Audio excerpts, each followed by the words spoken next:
This is Reimagining Higher Education, your go-to podcast with remarkable education leaders sharing personal stories from their experience in and around the sector, including reflection and hope for progress in the sector. With your host, Dr. Ashraf Mahate, consultant in the areas of international trade, export promotion, inward investment attraction and entrepreneurship, Fellow of the Royal Society of Arts, and member on Studiosity's Academic Advisory Board. Welcome. Today, I'm honored, privileged, and humbled to have somebody with a fascinating background. And I'm extremely pleased that he's actually agreed to talk to me. So today we have Professor Imad Hoballah, a distinguished leader in many, many different fields: academia, government, private sector. There's no area that Professor Imad has not worked. And I'm looking forward to our discussion and his insights and experience, which are helping to redefine higher education at the American University of AURAK. So let's get started and welcome Professor Imad. It's a pleasure to have you today. Thanks a lot, Dr. Ashraf. It is my pleasure to be with you, and thanks for taking the time. And this, introduction, I really, you overdid it a little bit, so thanks a lot. I don't think I've overdone it at all. I think, if anything, I've underplayed it. And really, I normally ask people about their university background, but I really want to ask you about, it's not very often I interview a minister. I do it for my normal job, but for this series, you're the first person that we have had who was a minister of industry, who was also in the private sector, who was also the chairman and CEO of the Lebanese Telecommunication Regulatory Authority, chairman of the Arab Regulation Association, and several other appointments. I could go on about your profile, and I don't think I'll do it even the smallest amount of justification. But really, what I want to know from you, you've got so much experience in so many different fields. How do you blend them together? And then how do you bring up your own leadership vision? Well, again, thanks a lot, Dr. Ashraf. If you allow me, you've mentioned a lot of things that I've done in the past. Maybe the reason I'm in academia today is because I felt that's where I could combine and mix and match all those skills and competencies and experiences that I have had in different functions that I have done. To give you a little bit about my past, I started at the beginning as a student at the Lebanese University to get my degree in chemistry. I was lucky, I guess, and I worked hard to rank high, which basically earned me a scholarship to pursue a master's degree. I went from chemistry to electrical engineering. That was my first shift. So what I do usually is I start with something, I gain the expertise in some areas, then I start building on it one by one. And those buildings, it's not like in the same field that I build things. I basically build on expertise in different areas. Later, I went to the States, Syracuse University, and then Columbia University, and I got master's in electrical engineering, a PhD in communication, and I shifted completely afterwards, where I got my MBA from Columbia. And that by itself, it got me the science background, the engineering background, the work necessary to get a doctorate degree. But I wanted to complement my technological and science skills with business acumen, if you want to call it. That's where I believe I started wanting to do more and more about how do people learn, why do we go to school, and how do we improve the situation at the university for any student who's there, even for the faculty and for the industry where these people are gonna go back to the market. From the start, I really worked in the US for AT&T Bell Laboratories. AT&T Bell Laboratories, basically it is a place where innovations started, a place where the future was created. And that really helped me a lot. And from the start, my education reflected the two sides of my character: the rigorous scientist and the strategic, empathetic, and ethical leader. I learned that real progress happens when you connect knowledge with purpose. And when you use education not as an end in itself, but as a bridge to impact, or a bridge for impact, if you want to call it. Education is not an end by itself. It's really, it's a bridge, it's a place that, or something that you do to get somewhere and become, in my mind, more mobile, not to get to the station. Education to me was always a compass used to point in a direction, but you have to be agile, mobile, and dynamic. It is not a destination, and that has been the consistent thread throughout my study and my work. If I may, my first career chapter was in education, starting while I was earning my bachelor's degree in Lebanon. I was teaching at the time, and I consistently learned, but at the same time coached and taught. I mean, I never sat in a place where I say, I'm learning today. That's it. I'm not going to do something. I always felt like I have to implement what I'm doing. I have to put it into action. And that's why if I was learning something, I used to try to teach it at the same time, or try to get to the market to see the experience that I get or I need to get at this university or in education. I delivered, believe it or not, in the classrooms, in labs, in auditorium, in Air Force bases. I mean, in the States, I actually delivered lectures and courses in Air Force Base and in other universities while I was completing my degrees and my PhD. That continuous engagement with other universities, with the industry, with the government, and with the public has really solidified my need to do more and more. I tell you, but at the same time, my failures sometimes made me a better educator. My failures made me a better person. I remember when I joined the labs, I was put on an advanced program to deliver a product. And I cannot speak about the details of it, but I could tell you that early project failed spectacularly. It really failed. And it failed during testing, and I was crushed. But the senior colleagues, especially a mentor of mine, who I respected at the time, I respect a lot, and I owe a lot to him in my career. He basically told me, if you're not failing, you're not pushing boundaries.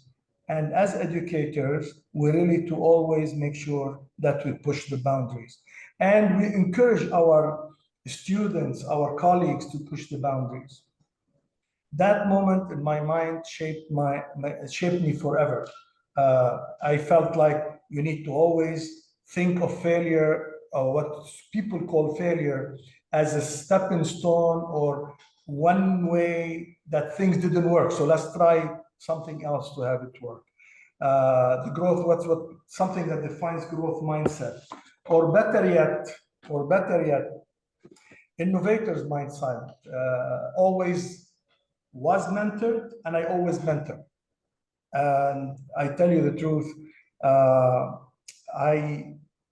I had the experience that it reinforced my belief that any day that passes without learning something new is not only a wasted day, but actually a move backward in my life. So I have to be learning and teaching at the same time, or coaching at the same time. I tell you, the challenges kept going between university and the business. I kept going back and forth. And when I joined AT&T later, after Bell Labs, I joined AT&T proper, which is basically where they design the systems and then where we deployed systems. So I came to the Middle East and I deployed one of the biggest networks in the Middle East, in the billions of dollars, supervising over 1,000 person or 1,000 people. I tell you, the experience that I had gotten from the university and from my previous jobs has really helped a lot. It helped a lot in making sure that the personal connection with the people that came to work was important. I felt like at work I should also be coaching my team. I should be helping the students in such a way that we used to always take students with us as part of our activities. That experience in AT&T Bell Labs, and later Lucid Technologies taught me something more profound, and that is technology is never just about machines. It is always about people, societies, and the human connection. A reason I get to that, by the way, because I'm sure sooner or later you're going to ask me about AI. So I will. I will. Okay. I'm sorry. I'm That's coming later. Questions, but I thought I'll give you a little bit about my industrial experience at the same time with the university, because it is that mix of both backgrounds. It's that mix and that collaboration that I always worked with and worked for between in industry or in education or in the government, that really shaped the way I thought and I think about my educational leadership. What do I want out of the education? That's fascinating, because as educators, again, I of course now work in government and I started off as an academic, we always focused on this word, pass. But I love the way that you took this and you turned it upside down. And it's, what do we learn from failure? What do we learn from getting things wrong? And I think this is a mindset which comes from your background as a scientist and as somebody who was a technical person. Because I mean, when I went to learn how to teach at London University, it was student success, student progression, student achievement. Never once in the whole course of learning how to teach, this was after my PhD, did we ever learn student failure as a concept, right? The fact, I mean, if you remember, earlier I talked about pushing the boundaries. Yes. If you fear failure, you never push the boundaries. Right. If you fear failure, you never try something new, and you never learn for real. And the fact is, for a few years I was teaching at the university or coaching at the university, but at the same time I was with the Telecom Regulatory Authority. At that time, I had different positions leading to 5 years of interim chairman and CEO. During that period, that role really helped me shape the way I think about society impact or societal impact. What do we do? Why do we do things? We really had to worry about community, the impact on the community, the pricing, the regulations, the sustainability, health. That also, when you mix it, if you really ask the student to worry about these things at a certain time, there are lots of things that he or she may be willing to learn, wanting to learn, eager to learn. You see, I think one of the major issues that I see at universities today is that we have robbed the students of their eagerness to learn and to try something new. I'm sorry to say that. We as educators have really done them a very bad job, or a disservice, if I may, where we really do not allow them to prosper, do not allow them to try things, do not allow them as much. Now, we hear about innovation, we hear about entrepreneurship, but the fact is, in most universities, what do? They go to the entrepreneurship class, but all other classes have nothing to do with it. So everything you learned in that class, come back to my XY class, and you gotta go back to the way we want you to listen and do what we want you to do. That, it really stifles growth. It stifles, innovation. It stifles creativity. So when at the TRA, at the Telecom Regulatory Authority, and later as a minister, I tell you, I had to deal with policy. I had to deal with people. I had to deal with how do we improve the impact on the society that we're in. If I am at the university and my work does not help me get a good job, it does not help me make my society better, I'm sorry to say this, why am I at the university? Why are my parents paying the $250,000 dirhams or the $250,000 in some cases to send me to school? Eventually, I want to learn to be able to go on my own, think for myself, and make a difference in the world around me. Everybody wants speed, by the way. Investors, industry, politicians, citizens, parents, teachers, faculty, etc. But I know that rushing without a framework, without policies, without security and consumer protection could really harm the society around us, and it definitely harms students in the process of learning at the university. One of the biggest problems that we always have is how do you introduce a change? In today's environment, education environment, we don't only need change, we need transformations. We need a transformation. AI has come in and it caused us all to rethink learning. It isn't, dealing with AI should not be about introducing an application or ChatGPT or this application or that application into the program, or introducing a system. It really has changed the way we and our students learn. So that is a transformation, which means how are you as a faculty member, how am I as a coach gonna use it and learn from it to help my students get to where they should be? And where should they be is they should become their own thinkers, their own creators, and they should be able to advance on their own. Just a little bit of coaching and helping them on the side. I'll take the issue about AI in a minute, but I want to go back to the fascinating thing you said, which is about doing a disservice to students, Yes. right? Yeah. How do you, at your institution, try to change this? And how do you try to create creativity and independence and learning from failure?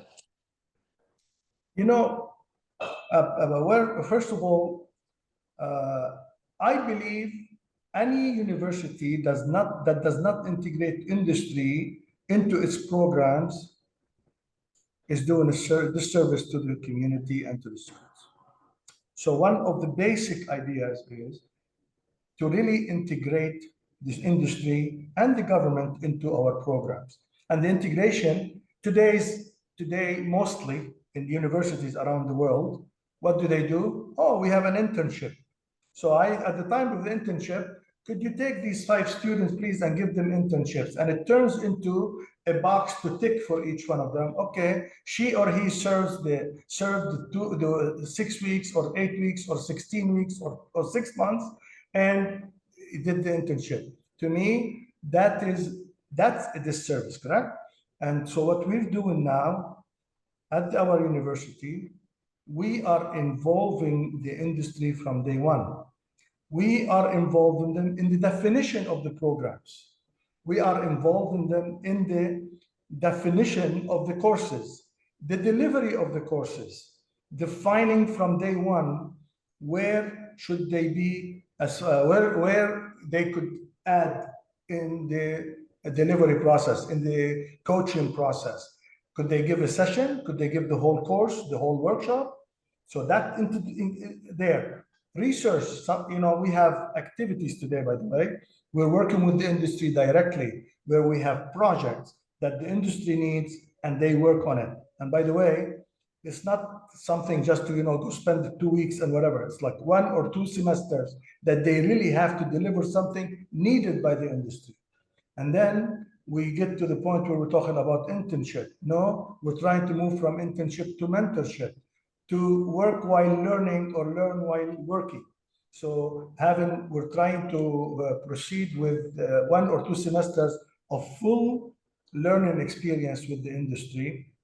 And at the same time, hopefully by the time you get this experience, you get to the point where you graduate and you know what you want from the industry, and they hire you, hopefully, if that's what they want and that's what you want. We've added a professional certification as a requirement, or we're adding that as a requirement. Not only you get your degrees with the 120 credits or 132 or whatever the number of credits are. No, you are supposed to take a number of professional certificates. The teaching process, we're changing it. It is not like I'm talking now, delivery. It's more engaging. They go, in a case probably, they'll even suggest a topic. They research it. They come discuss it and try to work it with others. Entrepreneurship is not limited to 1 or 2 courses through the university. That entrepreneurship thinking and the design thinking and the innovators, the mindset, we bring it into the courses, the other courses. I know it's a lot to do, but we have to do it this way. We actually are implementing something new in the next year, or this year, 25-26, and that is we're basically going to assess every student for what she or he needs, knows, and specifically propose a path for them to go through. That's not necessarily only the courses that are given. We have created our own function. We're trying to finalize it today, this in a month or 2, that basically assesses every student for the potential jobs that they have. And then based on that, basically get them the right experience. Even if it's not in the classroom, we'll provide for them the means, the courses, the platform, the faculty, the coaches from outside to be able to do it with the industry in most cases.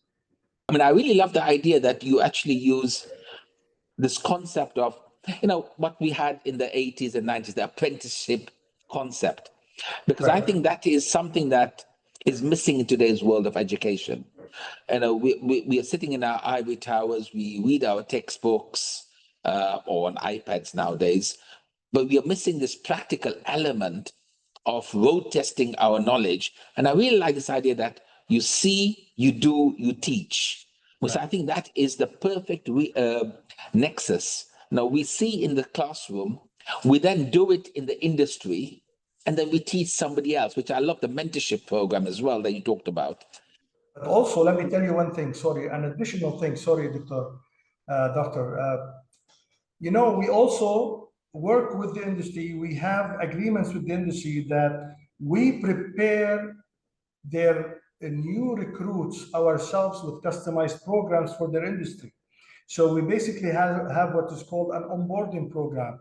And then we work with them on the so-called lifelong learning. So we connect with the industry and with our alumni to go back and see what they're missing. Because, one of the things that schools do not want to talk about and universities do not want to talk about, and that is we train students or we give them degrees for past jobs. We don't give them the degrees and the skills for the jobs that are coming. In general, we're reversing that. Or do we give them job training for jobs that will disappear? Correct. Past. That's why I call past jobs. Yeah, because 60% of the jobs will disappear. So correct. But by the time we train them today for what we see the jobs today, we are making a difference. Now we know we're getting into working with the industry to decide what jobs are coming in the future, how do we deal with it, and how do we prepare for it together. And I tell you the truth also at the same time, let's be honest, not every industry is ready for the transformation either. Some of the people in the industry are not up to speed. Some of them are very advanced, and that's what we try to work with. As I said, we need to continuously learn, teach, and learn again. And if we do not instill this in our students for real, it's easy for me to sit here and talk about it, but if the student could discover it within 10, 15 minutes. If you do not really implement it in the classroom, if they do not see it in your behavior, in the so-called engagement session, I don't like to call it lecture, in the engagement session in the classroom, or wherever they are, remotely or in present. no, you're certainly right about that. And I like the other idea, which I think is really tapping into the potential of every student in a very tailor-made way, that you look at their current skills and what they need for the job that they're looking for, right? Because we all, I mean, when you teach an auditorium of 100 students, they're all at different levels. Some of them are at 110 and some of them are at 20, right? You know what? I am of the opinion that we have to tailor education to the different levels. We don't only provide education to people who have high capacity for learning. We need to help the other ones. Because each one of us has it within him or her to be able to learn more and to do more. We just have to know where and how they learn. This is why I'm saying AI is causing a learning transformation that will mean an education transformation. And we need to tap into that to see how we could learn more about the students and how they learn and how we should teach them. I tell you, for example, from a student transformation point of view, I once had a student who told me, Dr. Hoballah, I don't see myself in any traditional career path. Instead of steering her into a standard track, I discussed the situation with her. I tried to understand what she thinks. And I encouraged her to basically design a project that combined what I would call her love for technology with entrepreneurship. She created a student industry mentorship platform. I tell you, it wasn't perfect, but it gave her the chance to do things her way. It gave her the confidence. And years later, she returned back to me and she said, the project itself, it didn't matter to me as much as the fact that someone believed in me and helped me realize what I'm good at and how I could learn more and more and widen my spectrum of skills. And in my mind, that's the heart of education for me, giving students the confidence, the questioning tools, and the opportunity to shape their own journey, their own individual journey, because no two people learn the same way, no two people learn, behave the same way or have the same ambitions. But you got to work with them to improve their confidence and let them be whom they could be, and build on that. I mean, I totally agree with you because I genuinely believe that for the top decile of students, the amount of value addition we do is very little, right? I think the real difference we can make is for the quarter percentage of students at the bottom, who we can increase their skills, increase their knowledge, and it is all about confidence. Because when you believe in a student, they believe in themselves, and I don't think it's the other way around. Now, we've touched this wonderful phrase several times without actually hitting it. And the phrase, of course, is AI, right? Now, I don't understand. I mean, I know your background in technology, and I know this is a classic area, but I want to take it in stages. And I think the first aspect I want to look at, and when I talk to university leaders, one of their biggest things, or one of the biggest concerns, is the challenges of AI for academic integrity, for the fact that now traditional learning models have changed. If I want to learn something, I can tap into YouTube, get a wonderful lecture that explains high-level calculus in a very slow method. Do I really have to attend a lecture? I mean, I know that's not AI, but I can go to ChatGPT. I can get ChatGPT to explain to me in a step-by-step way. Why can't I use ChatGPT as my professor instead of going to your institution? So, I mean, I see two challenges, but I'd like to get your perspective. One is the assessment aspect and the integrity, and the other one is how do we make learning different now that we've got a competitor, which is AI, right? I have to ask your permission or indulgence to talk a little bit about the challenges in general in education Please. before I get there, because the challenges by themselves may point us in that direction. I mean, one of the biggest challenges today in my mind in higher education is speed. Universities move slowly. Uh, Technology advances, on the other hand, and industry evolve, at lighting space, correct? But the universities cannot behave in the same way, cannot react in the same way. So the students in general, they risk graduating, as I said earlier, with outdated skills. Unfortunately, this is the unspoken overwhelming situation, as I said, in the different universities.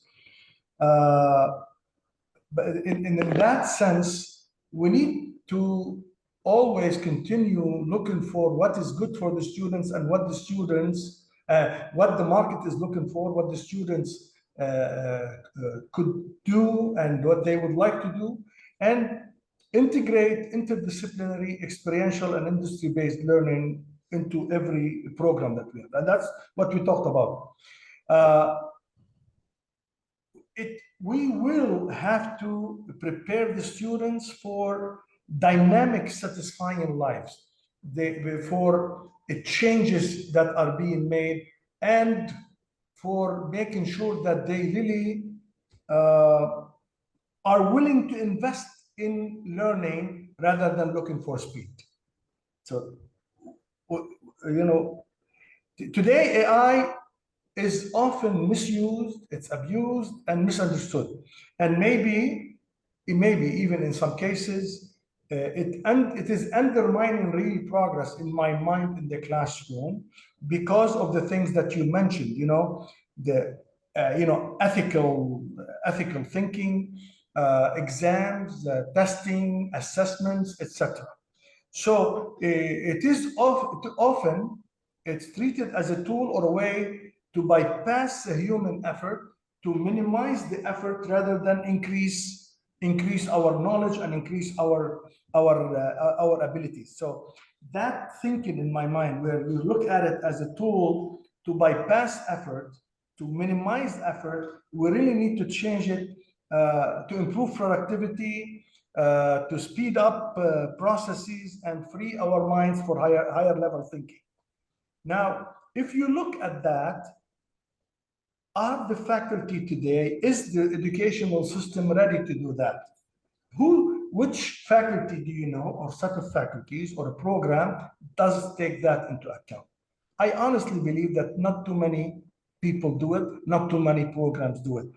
If you do not allow the university students to have time to think at the higher level and help them elevate their skills and improve their skills to make better decisions, basically analyze, synthesize, question, and create. If we do not change the learning experience to do that, we will always fall back into you know, they want to get it done quickly. They all look at it in some place and they get a result that anybody could get from ChatGPT or the like, you know. So if AI needs to be handled wisely, universities need to understand what its impact is, and again, as I said, elevate the expectation to what we're expecting of our students. You cannot continue to expect the same from our students when they have all of these technologies and processing capabilities and answers available at them. So what are we testing them for? What am I testing the student when I ask a question that is available with the push of a button, or even breathe, you see it. So this is where our role as university educators needs to be. Redefine learning and education to a higher level of thinking, to a higher level of performance. So in that case, the so-called assessment changes completely because learning changes. What is learning is what we're talking about. I actually loved what you said, because in many ways you're actually talking about education being a journey, right?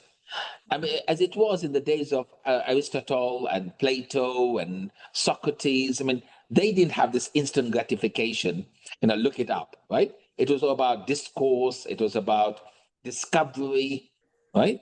And I like the idea that you bring in, that it should be engaging, it should be discovery, we should be challenging problems in a much more dynamic manner, right? What was success few years, 10 years ago, 20 years ago? Success was memorizing things and knowing things. Yes. You know, I probably shouldn't do what I'm gonna do today, but I'm gonna try. You know, I remember, I think there was a test, I forgot the astrophysicist that I forgot his name for now, and I apologize. He was saying, you're asking two people to tell you the two finalists for a job, engineering job. You ask them what is the height of Burj Khalifa, and one person said, I worked on it, it's X meters, let's say 880 meters. I don't, okay. Yeah. So the second one, he comes and you ask him the same question. He says, could you give me 10 minutes? He gets out of the building, he goes out, he looks at the shadow, he looks at his shadow, he does calculation based on the shadows that he measured, and he comes back with an answer that's probably 5% different than the original question and original answer. Whom do you hire? The hiring happens for the second person, not the first person, because that second person knew how to think at a higher level. He used his knowledge. So my point is, we need to redefine success. We need to redefine learning. Learning is no longer memorizing. No, we are to go up the ladder to the creation level rather than the memorization level.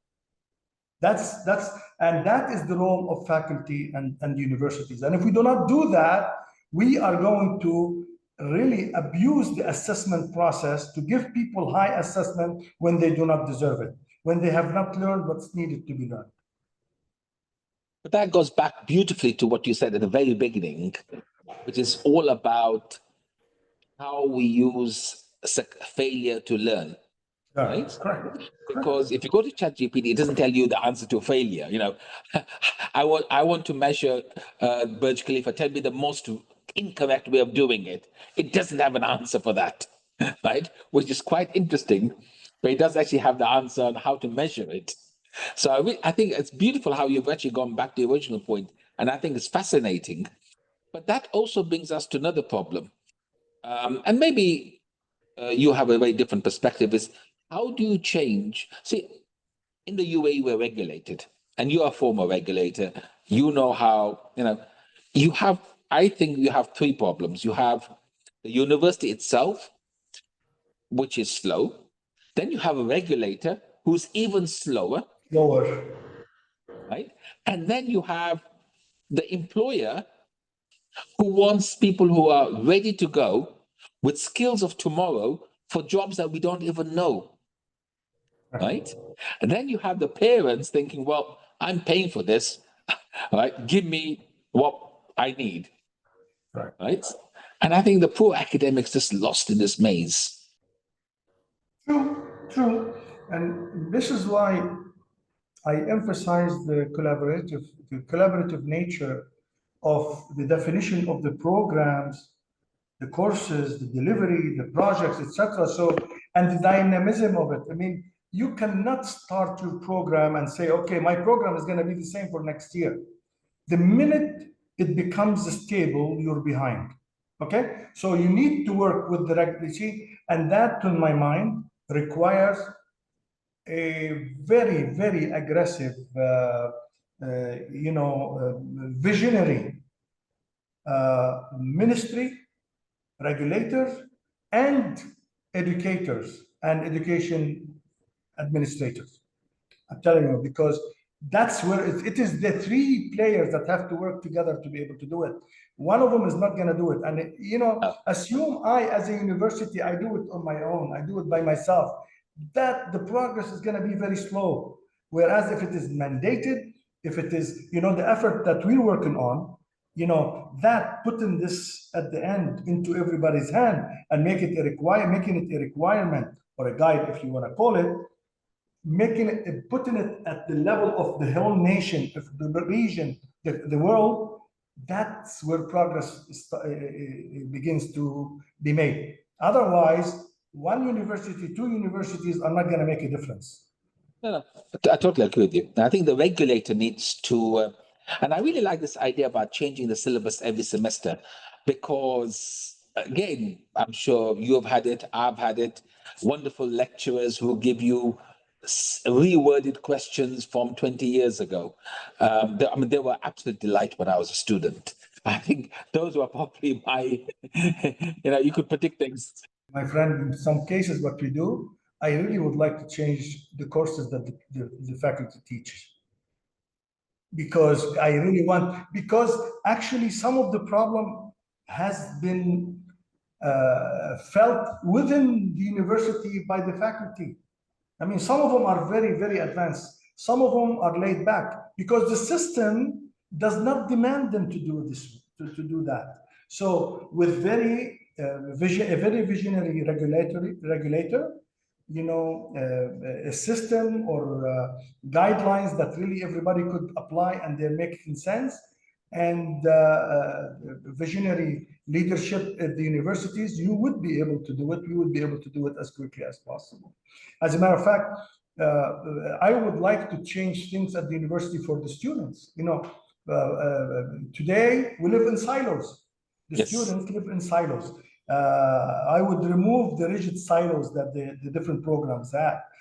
Students should not be tapped inside or trapped inside a specific narrow discipline. Example, an engineer should be able to learn how to explore design activities, ethics, business acumen, AI, how to speak, how to behave, how to make decisions.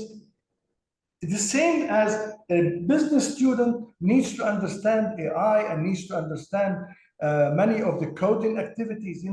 Those things have to be changed within the system. We cannot continue having those silos that are rigid, that are making the problem worse for the students and for education. We prepare students not just for the jobs of today, but have them agile and flexible for tomorrow's challenges, for creativity. And that's why they need different experiences in different disciplines. I think actually, I was going to ask you what you would change for students, but you preempted me, and I think that's wonderful, because we do ensure business students only learns business. But in today's world, you have to be multidisciplinary, right? I'll take an example, doctor. For myself, I had to do it with different degrees. I had to go from one to the other with the other, just to try to gain that flexibility. It's given you a fascinating career and fascinating insights. But that also leads very nicely to my last question. And again, with your very diverse background, what advice would you give to your younger self? And of course, you're still very young, but what advice would you give to your younger Thank self? you. I needed to hear that today.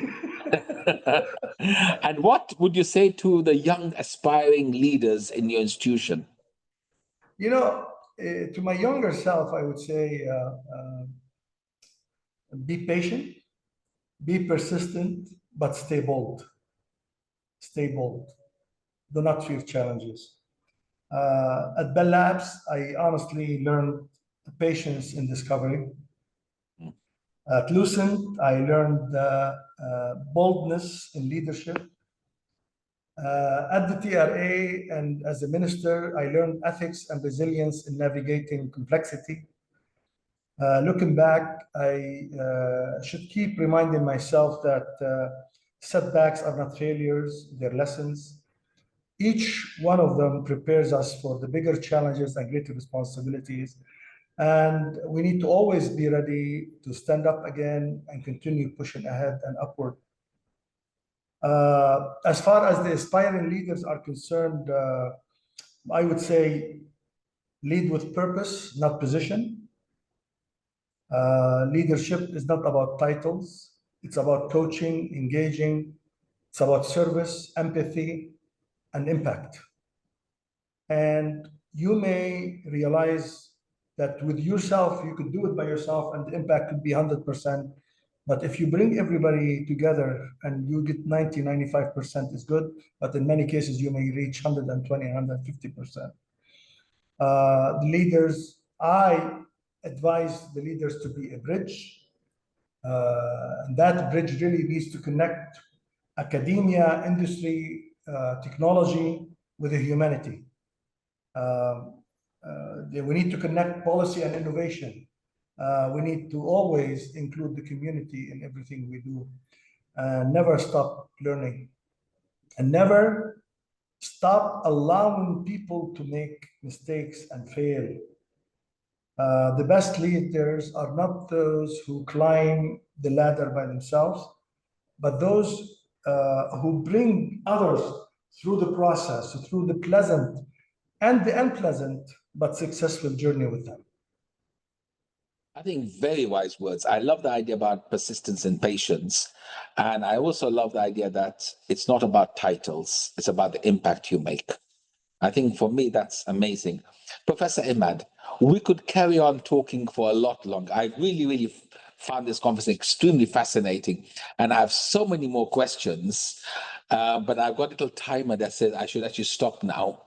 But thank you so much for very interesting and insightful conversation. I've actually learned a lot.